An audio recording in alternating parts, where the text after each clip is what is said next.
Level 1, the survivor. The world ended faster than anyone expected. One day everything was normal. People were going to work, traffic filled the streets, and life felt predictable. The next day the world collapsed. The streets filled with the infected, and the sound of sirens never stopped. At first you hide inside your home. You lock the doors. You turn off every light and stay quiet. Every sound outside makes your heart race. Footsteps, screams, something hitting a door down the street. But food runs out quickly. Water runs out even faster. Eventually you realize hiding forever is impossible.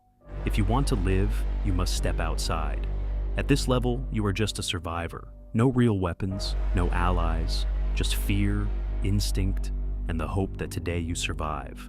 Level 2, the scavenger.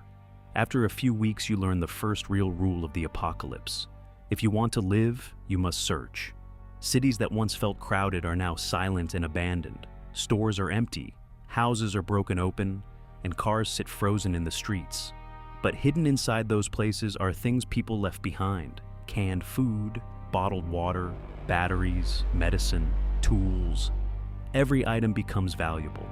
As a scavenger, your life becomes a constant search for resources. Every building might save your life, or end it. Zombies wander through streets and buildings without warning. Sometimes you hear them first, their slow footsteps echoing through empty halls. Sometimes they appear suddenly around a corner. Every supply run becomes a gamble between survival and death. Level 3, the hunter. Eventually, running is not enough. You cannot avoid danger forever. To survive longer, you must learn to fight.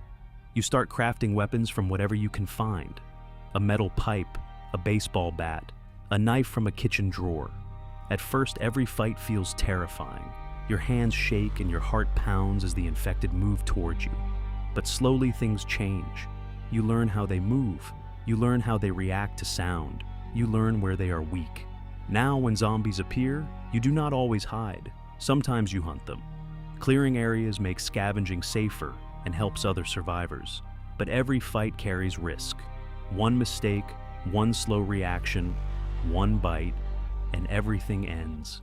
Level 4, the squad leader. Over time, you realize you are not alone. Other survivors are still out there.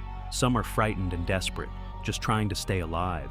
Others are stronger and more organized. Small groups begin forming across the ruins of the city. Together, you can watch each other's backs and gather supplies faster. As a squad leader, people begin trusting your decisions.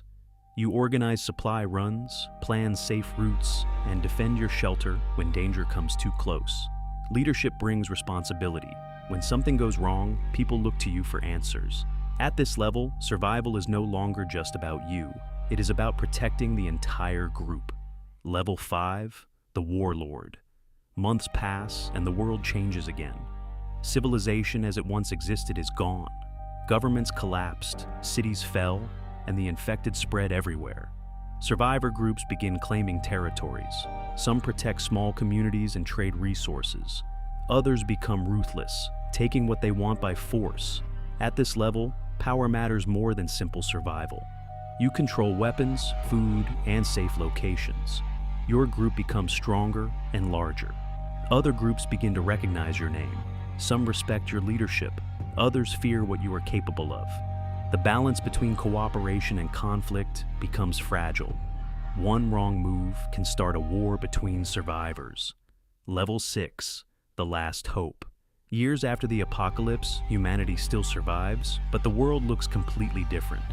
Only a few fortified settlements remain.